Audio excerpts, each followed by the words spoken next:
Bienvenidos a Cruce de Palabras por Telesur. Soy Luis Hernández Navarro y hoy nos acompaña en el estudio Eugenio Fernández Vázquez. Eugenio es consultor ambiental, es un apasionado del mundo de la ecología y colabora con la página Pie de Página. Hola Eugenio, Luis, ¿qué tal? un gusto que Buenas estés tardes. aquí con nosotros. Muchísimas gracias por recibirme y por invitarme. La cuestión ambiental se ha puesto nuevamente en el centro del debate mundial a propósito de los incendios en el Amazonas. ¿Cómo surgen estos incendios desde tu punto de vista, Eugenio? Bueno, hay una serie de fenómenos que se cruzan y que se retroalimentan entre sí. Una es que el tema ambiental vuelve a estar al centro del debate, pero no ha dejado de estar en el centro de nuestras vidas durante los últimos 20 o 25 años, porque estamos pasando por una crisis climática que lo que hace es exacerbar todos esos fenómenos que nos daban miedo que ocurrieran. Nos acerca cada vez más al peor de los escenarios. Y eso en materia de incendios se ve muy parecido a lo que está ocurriendo ahora en Brasil. El cambio climático lo que ha hecho es alterar los patrones de lluvias y de secas, hace periodos de sequía mucho más intensos, como lo que está pasando ahora en Brasil, retrasa las lluvias y hace que cuando llegan en dimensiones catastróficas, ¿no? Lo cual genera mayor mortandad en el arbolado y en la tierra, lo cual se seca y alimenta estos incendios. O sea, estos incendios del Amazonas no serían aislados, por ejemplo, de los incendios que se han vivido en California, de los incendios que hay en África, de los incendios que hemos vivido intensamente en México. Y en Siberia, ¿no? Ha habido incendios bastante desastrosos en Siberia también ahora y en el Ártico en general. Son parte de una misma dinámica en distintas estaciones, ¿no? Parece que están separados porque estamos hablando de distintos hemisferios y de distintas temporalidades, pero en realidad son parte por un lado, del mismo fenómeno climático y por el otro lado, de un proceso que también tiene una escala global, como la economía, que es un proceso de conquista de los comunes y de erosión no me gusta la palabra capital natural porque suena a financiero, pero de erosión del capital natural para beneficiar a los dueños de la economía. Los comunes, ¿qué es eso, Eugenio? Hay una serie, los comunes es eso que en realidad tiene muchos dueños, y que esos dueños son actores sociales y no solo una serie de individuos asociados. Son, por ejemplo, el agua en muchas comunidades, los bosques, eso que compartimos como humanidad o que comparten ciertas comunidades o ciertas zonas. En México, por ejemplo, los bosques y selvas son más o menos un poco más de la mitad, casi la tercera parte, están en manos de comunidades sociales que deciden en ellas mismas su membresía, digo sociales y no agrarias porque también hay ejidos, ¿no? Que deciden ellas mismas quién es parte de la comunidad y se trabajan en colectivo estos bosques y selvas. Pero además de eso, hay una serie de territorios que en México se llamaban muy rimbombantemente terrenos federales, para que la gente lo entienda, o que en otros lados se llaman también tierras sin dueño. Parques nacionales, etcétera, etcétera. Pero los parques nacionales tienen un dueño, que es el Estado, ¿no? Hay todavía un montón de tierra que no tiene un dueño asignado, que en principio es el Estado, pero que en realidad no hay una autoridad asignada. Y que en realidad son comunes a toda la humanidad, ¿no?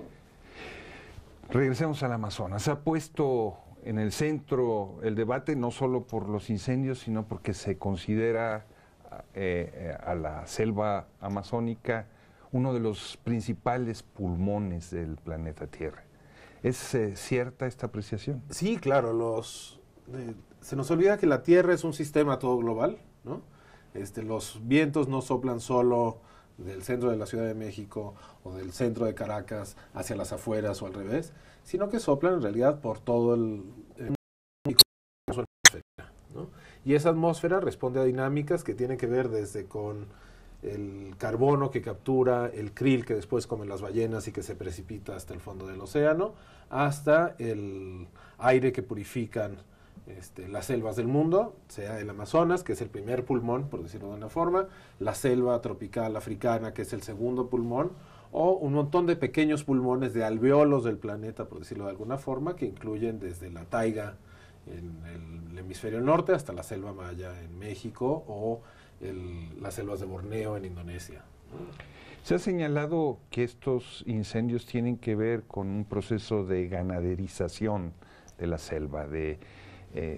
Son incendios entonces que se provocan artificialmente, no son necesariamente resultado de un desastre natural, por ponerlo entre comillas, para meter ganado. ¿Es eso cierto? Sí, y es un fenómeno que se reproduce desde las selvas de Guatemala hasta las selvas africanas o las selvas de la India.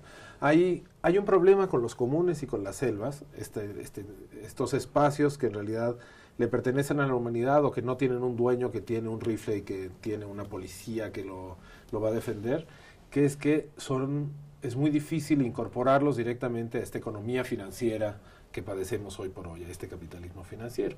Una forma de hacer que ese suelo, no la selva como tal, sino el suelo que la soporta, se incorpore a esta economía, es quitar esa selva y meter ganado o meter soya o meter otra serie de productos que son fácilmente comercializables y que sí tienen un dueño que los va a vender y que puede desde lavar dinero para el narco, como ocurre en grandes partes de México, de la selva maya en México, en Guatemala y en otras partes de Centroamérica, en Nicaragua, en Honduras, o simplemente venderla como ganado para la carne que se come en Europa, o la soya o la palma de aceite que sirve para hacer Mars, ¿no? Los chocolates.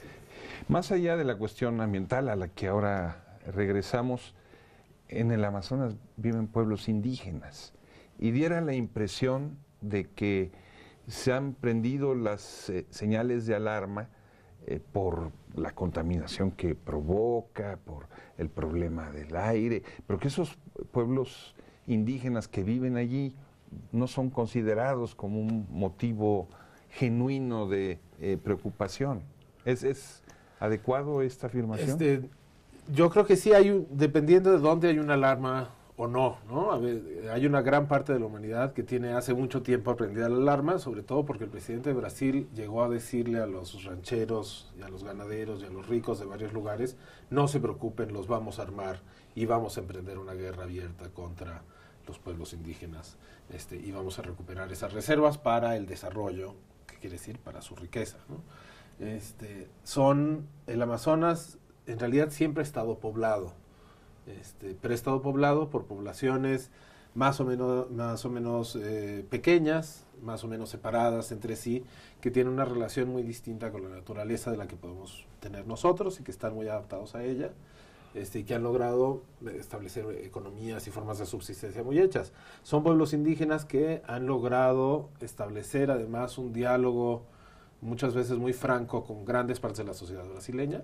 En muchas otras ocasiones es un enfrentamiento abierto en esta guerra que ha desatado el proceso de ganaderización general, pero que allí están y que hace mucho que han sonado la alarma.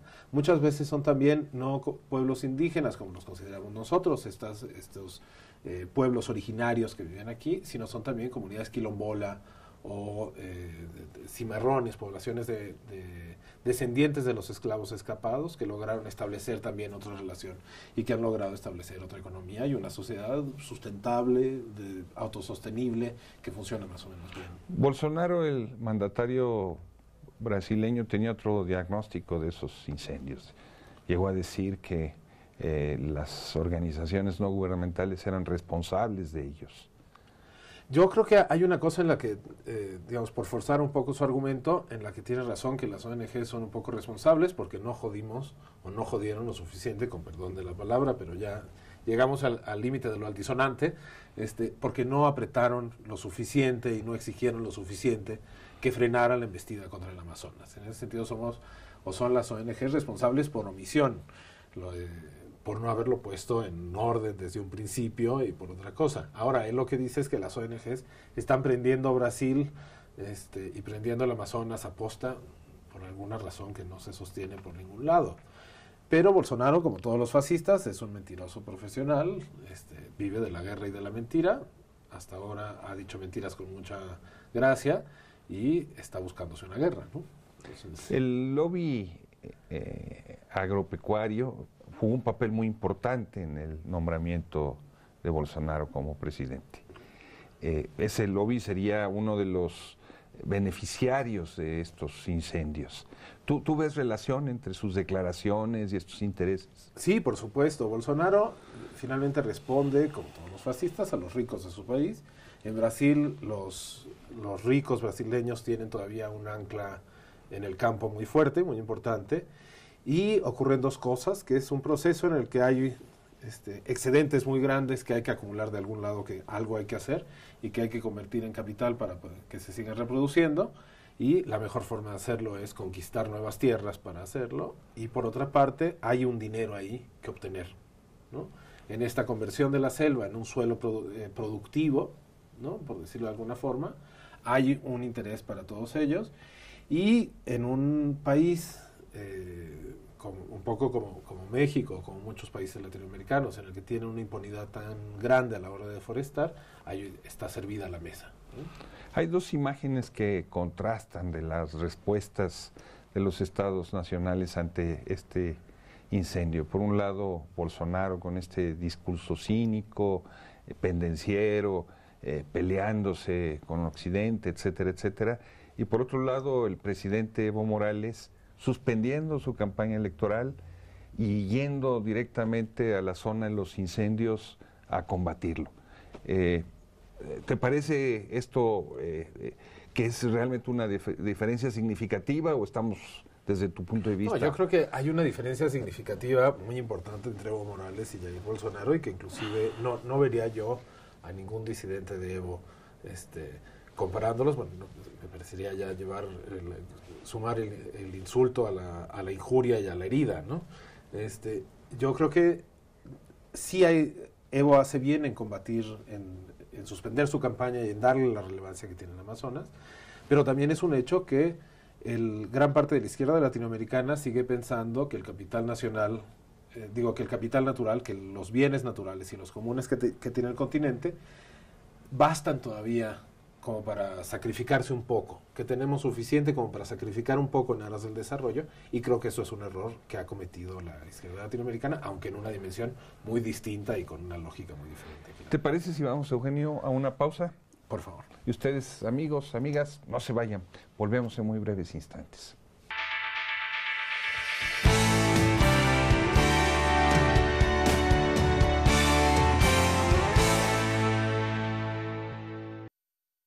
Estamos ya de vuelta en este cruce de palabras, conversando con el consultor ambiental, Eugenio Fernández Vázquez, periodista también, gran conocedor de la problemática ecológica en México y en otros países. Eugenio, hace 27 años el comandante Fidel Castro advirtió que había un enfrentamiento muy claro entre la lógica de la ganancia a toda costa y las necesidades del planeta de reproducirse sanamente al margen de las agresiones que suponía este proceso de explotación. Tiene la impresión de que no le hicieron mucho caso, ¿no? No, y exactamente, me comentaban hace poco, mira la capacidad premonitoria de Fidel, ¿no? Y les respondía yo, no es tanto la capacidad premonitoria de Fidel, sino que llevamos 30 años de retraso sobre este tema, ¿no? Tendríamos que haber hecho caso no solo de Fidel, sino de voces por todo el mundo que nos advertían. El comandante Hugo Chávez insistió una y otra vez en esta cuestión ambiental también. Claro, pero está bien, uno de los problemas que tenemos justo en todas las izquierdas latinoamericanas, por ejemplo, es la fe en el petróleo, ¿no? Y en los combustibles fósiles, que no solo exacerban este cambio climático que ha generado en gran medida esta situación, sino que además nos ponen a todos los habitantes de las ciudades y todos los que respiramos esos humos en riesgo, ¿no? Hay más bien yo creo que lo rescatable de ambos discursos, y en general los discursos que ha habido, es el tomar nota y acción pronta, aunque no siempre los líderes que han dicho que hay que tomar nota y acción pronta lo hayan hecho, pero sí la advertencia está ahí y sigue siendo vigente el discurso de ambos líderes para actuar con la urgencia necesaria y renunciar a los combustibles fósiles, entender que el capital natural o los bienes naturales que tenemos en el mundo tienen que conservarse y tienen que conservarse y tienen que conservarse. Pero esos países tienen que desarrollarse y tienen que partir de procesos de acumulación que ya se vivieron en otros lugares en el primer mundo para poder distribuir parte de esa riqueza a su población. ¿Cómo hacerle? ¿Por qué sacrificar? Yo creo que es el momento de darnos cuenta, y yo creo que sobre todo los países en desarrollo, que tenemos un desafío tan fuerte de dejar atrás, de ser realistas y en ese sentido darnos cuenta de que no podemos seguir golpeando al planeta. Tenemos que innovar, tenemos que construir una forma distinta de hacer las cosas. Y, por ejemplo, en el caso de la minería en general, de la extracción de los recursos naturales que siguen ahí, ¿no? De las selvas como espacios conquistables para la agricultura, inclusive no en todos lados esa conquista de la selva se ha dado en pos de los grandes ganaderos, ¿no? También muchas veces se ha dado para repartir esa tierra entre pequeños propietarios. El caso mexicano fue muy claro durante el gobierno de Echeverría en los 70, se repartió la tierra para conquistar la frontera y para vencer a la selva para hacer la nueva reforma agraria, ¿no? Tenemos que darnos cuenta de que eso en realidad nunca lo debimos de haber hecho, que en realidad teníamos que inventar nuevas formas de hacerlo. Cuando además, en muchas ocasiones, hacer las cosas, construir una nueva economía respetuosa del medio ambiente, implica también descentralizarla y llevarla a las bases, ¿no? No tanto apostar por los grandes conglomerados o las grandes acciones, sino pulverizar la economía, atomizar esta economía y permitir que más se sumen a ella, construyendo una nueva relación de la economía con la naturaleza. El asunto de los incendios en la Amazonas, ¿no ha puesto de nuevo en el centro del debate si existe algo así como un ecoimperialismo? Sí, claro. Una presión de las grandes potencias para disponer de territorios como si fueran sus colonias. Sí, claro, y además ocurren, yo creo que hay un tanto de hipocresía en los gestos de las antiguas metrópolis y de los nuevos grandes beneficiarios de la globalización en tanto países, aunque la globalización ya tiene, los beneficiarios también se apellidan Slim, Haddad, y tienen apellidos más del mundo en desarrollo, pero sí hay un tanto de decir, como nosotros erosionamos nuestro capital ambiental y nos acabamos nuestros recursos naturales hace muchos años y no sabíamos, entonces ahora tenemos razón para exigirles a ustedes que hagan lo que no hicimos nosotros, ¿no? Sobre todo porque si viéramos una Europa o un Estados Unidos o una Canadá, o una Rusia efectivamente liderando un proceso de reconversión de la economía para hacerla más justa, más verde, más incluyente, más sustentable, bueno, por lo menos podrían decir, nosotros hicimos las cosas mal, no repitan nuestro error, ¿no? Vamos construyendo un planeta más incluyente. Pero en este caso es más bien háganse ustedes responsables del desastre que provocamos nosotros, ¿no?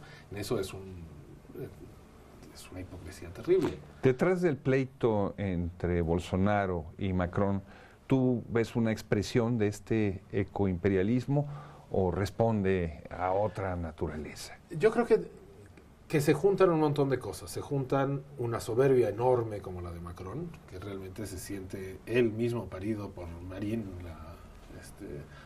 la libertad francesa,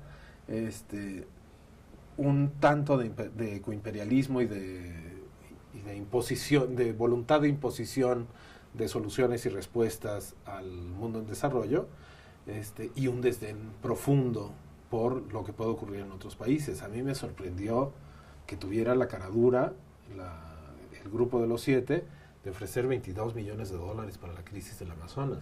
Eso es la mitad de lo que la Ciudad de México gasta cada año en el suelo de conservación. En la parte verde del territorio, es nada, no sirve ni para taparle la muela al último jaguar que está acabando. Es una bofetada, ¿no? ¿Qué debería haber hecho entonces el Grupo de los 7? Comprometerse verdaderamente a tener una economía mucho más incluyente, por poner freno a la especulación financiera que está alimentando en gran medida a los grandes intereses globales que están atacando las selvas del mundo. Hay gestos muy fáciles que se les han dicho desde hace muchos años. Una tasa todo bien de apoyo a los ciudadanos. Me encantaría verla y sería un primer gesto para controlar la financiarización de la vida pública. Ofrecer en serio una nueva relación con las compras, prohibir la compra de aceite de palma en Europa, exigir no solo la legalidad de las compras de madera que hay en Europa, sino exigir una certificación por terceros, generar una ayuda al desarrollo verdaderamente adecuada a las posibilidades y a las necesidades de los países en desarrollo. Eso sería, yo no creo que un acto de generosidad, sería un acto de honestidad y de responsabilidad hacia el resto del planeta que ellos contribuyeron a destruir. ¿Puede explicarse estos incendios al margen, aunque suene a retórica, al margen del capitalismo? No. ¿Puede haber un capitalismo verde? No, yo creo que no. Yo creo que el capitalismo nos mete en una dinámica muy similar a la del cuento Casa Tomada de Cortázar, ¿no? ¿Cuál es ese cuento para...? El Casa Tomada es la historia de una pareja, no sabe si son hermanos, si son esposos de hace mucho tiempo, que viven en una casa en la que hay una fuerza, una presencia, un algo que les va quitando cuarto a cuarto de la casa hasta que acaban expulsados de ella. Perdón por el spoiler a quien no haya leído el cuento. El capitalismo nos va dejando irremediablemente en esa situación porque va expulsándonos y robándonos poco a poco nuevos pedazos. El caso de la minería es el más drástico y el más fuerte porque literalmente convierte un paisaje que podía ser un vergel en un paisaje lunar, ¿no? Porque convierte donde había plantas y una vida social, comunitaria y natural, lo convierte en un hoyo en el que no puede crecer nada porque además está terriblemente contaminado. Pero no solo ocurre así, ocurre también que va destrozando las comunidades porque genera una lógica de competencia en la que no hay forma de salir de ahí, porque genera una lógica de acumulación y de crecimiento sistemático que depende de encontrar nuevas fronteras propiamente espaciales que conquistar, porque depende de generar nuevos productos, de desechar más, de tener energía barata, de consumir más combustibles, y eso necesariamente tiene que desecharse en algún lado, y ese lado es un solo planeta que tenemos y que ya nos está cobrando la factura. El Amazonas es un ecosistema atravesado por distintas fronteras nacionales. ¿Cómo intervenir en ese ecosistema desde esas lógicas diferenciadas por los estados-nación? Yo creo que ese es uno de los retos más complicados que hay. Hay una cosa que se puede hacer, que es cada país lidiar con su pedazo de Amazonas, ¿no? Cada país tiene y sigue teniendo la posibilidad de construir una economía distinta, apostando por el mercado interno, apostando por una nueva forma de producción, apostando por una nueva forma de distribución de los productos. Eso ya contribuiría a frenar este proceso de ganaderización de las selvas tropicales, por ejemplo, y contribuiría a hacer una economía mucho más incluyente sin que inclusive los pequeños propietarios, que no están libres de culpa, que no siempre están libres de culpa, encontrarían alternativas productivas a la destrucción de las selvas. Ahora, la respuesta yo creo que ni siquiera puede ser del todo regional, tiene que ser una respuesta en gran medida global, que es justamente atacar este capitalismo financiero que necesita conquistar nuevas fronteras para generar un nuevo proceso de acumulación por despojo, por decirlo en su término más rimbombante, pero bueno, de conquista de nuevos territorios. Pero eso obligaría entonces a una política multinacional para enfrentarlo, una perspectiva de desarrollo regional y no solamente nacional. Yo creo que ese es uno de los retos que tenemos, que no hay las soluciones. Hay una parte de la solución que puede darse a una escala muy micro, como esta que decíamos, trabajar a nivel muy inmediatamente regional. Hay otra que se puede dar a nivel nacional, que es cada país tiene pues las posibilidades de combatir la deforestación en su área. Brasil permite o permitía hasta hace muy poco legalmente la deforestación del 20% del predio de cada uno, ¿no? Bueno, se puede cambiar esa ley, ¿no? Se puede apostar por una nueva forma de producir en esas partes, pero frenar al monstruo del capital que conquista estas zonas necesariamente requerirá en mayor o menor medida de una intervención regional que es muy complicado de lograr, ¿no? Hay algunos ambientalistas que reivindican como forma de combatir este proceso de ganaderización el que no se consuma carne de res o que se disminuya. Eso lo puede reivindicar quien se puede comer un bistec cada día o cada vez que quiera, pero los pobres que no tienen acceso a esa carne, ¿sería esa una medida justa? Yo creo que yo creo que efectivamente es algo que se puede decir desde el mundo que tiene acceso a esos bistecs, ¿no? Yo creo que pero digamos, la respuesta en términos alimentarios tendría que ser una redistribución del consumo de alimentos y de proteínas a nivel mundial. Lo mismo que pasa con la economía. Hoy las economías crecen en nombre gracias a los grandes corporativos que acumulan un porcentaje enorme de esa economía y que la inflan por tanto, ¿no?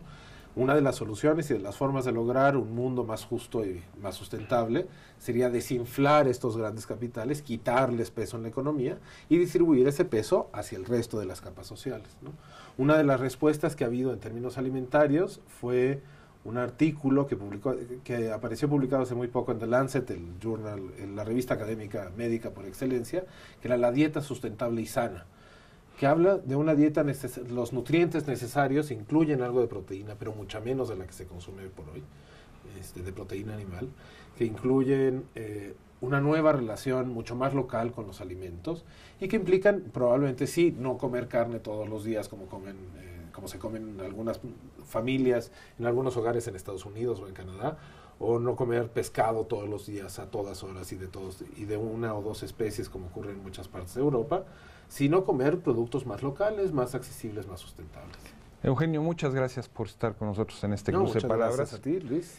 Y ustedes, amigos, amigas, muchas gracias por su amable compañía el día de hoy. Ya saben, los esperamos la próxima semana aquí por Telesur.